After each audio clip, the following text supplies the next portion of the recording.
আজকের রেসিপিতে থাকছে ধান সিদ্ধ পিঠা বা শীতকালীন পিঠা। তবে শীতকালে অনেক প্রকার পিঠাই হয়, তবে ধান সিদ্ধ এই পিঠাটা যে এতটা মজার আর এর সাথে জড়িয়ে রয়েছে অনেক মজার মজার স্মৃতি। তবে এই ভিডিওটা না টেনে দেখার অনুরোধ রইল। সামনে কিন্তু অনেক মজা রয়েছে, কিভাবে আমরা রাতের বেলা নদীর পাড়ে গিয়ে এই ধান সিদ্ধ পিঠাটা তৈরি করেছি সেই ভিডিও আছে সামনে।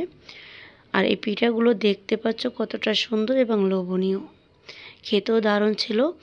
আর আমরা অনেক মজা করেছিলাম পিঠাটা বানাতে গিয়ে। তো প্রথমে এখানে আমি হাফ কেজির বেশি হবে চালের গুঁড়ো নিচ্ছি। এখানে ভেজা চালের গুঁড়োটা নিচ্ছি। তো আমার মা মাখিয়ে দেবে। মায়ের হাতের পিঠা খেতে তো ভীষণ মজারই হয়। তো এখানে পাটালি গুড় নিয়ে নিচ্ছি হাফ কেজির মতন। আর এই গুড়টাকে একটু গ্রেটার দিয়ে গ্রেট করে নিচ্ছি। এবার একটু পানি দিয়ে এর সাথে ভালোভাবে কষলি আমার মা মেখে নিচ্ছে। এর সাথে একটা কুচি করা নারিকেল আমি অ্যাড করে দিচ্ছি। এখানে অবশ্যই নারিকেলের কুচিটা দেবে, কোরানো নারিকেল দিলে খেতে ভালো লাগে না। কুচি করা নারিকেলটা দিলে দাঁতের নিচে যখন পড়ে খেতে ভীষণ মজা লাগে। আর নারিকেলটা যত বেশি দেওয়া যায় এই পিঠাটা খেতে কিন্তু ততটাই মজার হয়। এবার আমার মা অল্প অল্প করে পানি দিয়ে এই ডোটাকে তৈরি করে নিচ্ছে। একসাথে খুব বেশি পানি অ্যাড করা যাবে না, সেক্ষেত্রে কিন্তু ডোটা নরম হয়ে যাবে।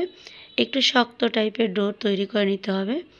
এই তো ডোটা তৈরি করা হয়ে গিয়েছে। আমি একটু দেখিয়ে দিচ্ছি এটা কেমন হয়েছে। এরকম দেখতে নরম নরম মনে হবে, কিন্তু চাপ দিলে একটু শক্ত টাইপের। যেহেতু ভেজা চালের গুঁড়ো দেখতে একটু নরম মনে হয়। তো হয়ে গিয়েছে। এখানে নিয়ে নিচ্ছি কিছুটা কলা পাতা। আর এই কলা পাতা দিয়েই এই পিঠাটা তৈরি করা হয়। এটি আমাদের এলাকায় এটাকে বরক বলা হয়। এবার এই ডো থেকে এক মুষ্টি করে নিয়ে নেব। তবে যার যার পছন্দ মতো ছোটো বড় করে নিতে পারবে। তবে এই মাপটাই আমার কাছে পারফেক্ট মনে হচ্ছে। হাতের মুঠোয় করে এভাবে একটু লম্বা করে শেপ দিয়ে নেব।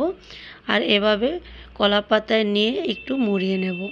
তো এই তো পিঠাটা তৈরি হয়ে গিয়েছে। এবার একটু কলা পাতা ছিঁড়ে এভাবে বেঁধে দেব। এতে করে এটা আর খুলে যাওয়ার চান্স থাকবে না। তো একইভাবে সবগুলো পিঠা আমি তৈরি করে নিচ্ছি। এখানে আমার 31টার মতো পিঠা হয়ে গিয়েছে। এই তো পিঠাগুলো এবার রেডি। এবার এই পিঠাগুলো ধানের ভিতরে সিদ্ধ করতে হবে। যেহেতু এটা ধান সিদ্ধ পিঠা, আর এটা ধান সিদ্ধর সময় তৈরি করা হয় ধানের সিজনে। তো পিঠা বানাতে আমরা যাব সেই নদীর পাড়ে। রাতের বেলা ধান সিদ্ধ হচ্ছে, তো আমরা সবাই মিলে রেডি হচ্ছি। তো আমার ভাবিরা এবং বাড়ির ছোট ছোট বাচ্চা কাচ্চা যারা আছে সবাই মিলে আমরা রওনা হচ্ছি। ঘর থেকে বের হয়ে এই যে উঠানে নামলাম আমাদের বাড়ির রাস্তা দিয়ে। এই তো আমরা রাতের বেলা যাচ্ছি। এই তো এবার আমাদের বিলের মাঝখানে চলে এসেছি। ধান ক্ষেতের ভিতর দিয়ে আমরা যাচ্ছি।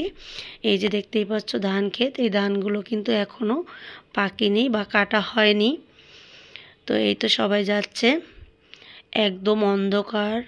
এখন প্রায় রাত 8টার মতো বেজে গিয়েছে। আর চারপাশে ধান চাবিয়ে কিন্তু ধান ধরছে।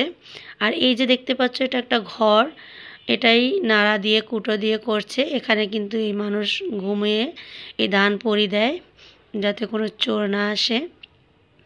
তো আমরা আস্তে আস্তে দেখি যে ধান টেনে দেওয়া হয়ে গিয়েছে। মূলত ধান সিদ্ধ পিঠাটা ধানের মাঝখানে দেওয়া হয়। তো ধানগুলো যেহেতু আগেই সব দেওয়া হয়ে গিয়েছে, তার জন্য ধানগুলো একটু আমরা সরিয়ে নিচ্ছি আর উপরে এই পিঠাগুলো দিয়ে দিচ্ছি। এতে করেও কিন্তু পিঠাটা সিদ্ধ হবে। তবে অবশ্যই মাঝ বরাবর পিঠাটা দিলে ধান দেওয়ার আগে দুই হাজি ধান দেওয়ার পর তারপর পিঠা দিয়ে আবার ধান দিলে তবে পিঠাটা পারফেক্ট হয়। তো এভাবেও হবে। এভাবে ধান দিয়ে আটকিয়ে তারপর ছালা দিয়ে এভাবে ঢেকে দেওয়া হচ্ছে। এগুলো হচ্ছে পাটের ছালা। চালাগুলো একটু ভিজা টাইপের, এতে করে ধানে ভাপ তাড়াতাড়ি চলে আসবে এবং ধানটা তাড়াতাড়ি সিদ্ধ হবে। তো এখানে কত সুন্দর লাগছে দেখতেই পাচ্ছ, বড় চুলোয় করে আমাদের এলাকায় এভাবে ধান সিদ্ধ করা হয়। আগুনের প্রচণ্ড তাপ, শীত লাগছে না একটুও। একদম নদীর পাড়ে অনেক দূরে আমরা চলে এসেছি। আমার চাচাতো বোন এখানে ধান সিদ্ধ করছে আর আমরা সেই ধানের ভিতরেই ধান সিদ্ধ পিঠাটা তৈরি করার জন্য এসেছি। সবাই অনেক মজা করছি। উপরে চাঁদটা কত সুন্দর দেখতেই পাচ্ছ। চাঁদেরও একটা ভিউ তোমাদের জন্য নিয়ে নিলাম। আর এখানে কিন্তু ধানে ভাপ চলে এসেছে, ধোঁয়া উঠতে শুরু করেছে। কিছুক্ষণের ভিতরেই কিন্তু ধান সিদ্ধ হয়ে যাবে। ধানটা যখন উপর থেকে ফেটে যাবে তখন মনে হবে ধান ফেটে গিয়েছে। এখানে আমার বোনেরা বসে পান খাচ্ছে, ওখানে ঘুমাতে লেপ নিয়ে যাচ্ছে। এখানে আগুনের পরিমাণটা অনেক বেড়ে গিয়েছে, মানে ছাই হয়ে গিয়েছে। সাইড থেকে এটা টেনে টেনে বের করে নিচ্ছে। আর এই তো ধানটা এবার সিদ্ধ হয়ে গিয়েছে, আমি তোমাদের একটু দেখিয়ে দিচ্ছি। ওয়াও, অনেক গরম, হাতে গরম লেগে গিয়েছে। তো এবার ধানগুলোকে আমার চাচাতো বোন এভাবে ফেলে আর বলে যে পিঠা টকিয়ে টকিয়ে নাও। এই তো পিঠা আমরা নিচ্ছি, এরকম ধান ফেলে দিচ্ছে আর পিঠা পড়ছে। এই পিঠা এভাবে কুড়িয়ে নিতে যে কতখানি মজা লাগছিল সেটা তোমাদেরকে বলে বোঝাতে পারবো না। আমার কাছে তো ভীষণ ভালো লেগেছে। পিঠা খাওয়ার চেয়ে এই মজার মজার স্মৃতিগুলো আমার কাছে ভীষণ ভালো লেগেছে। তো এভাবে পিঠাগুলো কুড়িয়ে নিচ্ছি। কুড়িয়ে পিঠাগুলো নিয়ে সোজা আমরা বাড়ি চলে এসেছি। আর বাড়িতে এসে এখন পিঠা খাওয়ার পালা। এই তো পিঠাগুলো খুব সুন্দরভাবে হয়ে গিয়েছে, একদম শক্ত টাইপের, একদম নারিকেল আর মিঠা দিয়ে ভরা, খেতে ভীষণ মজার। তো আজ এ পর্যন্ত, দেখা হবে অন্য কোনো ভিডিওতে। সে পর্যন্ত ভালো থাকবে। আল্লাহ হাফেজ।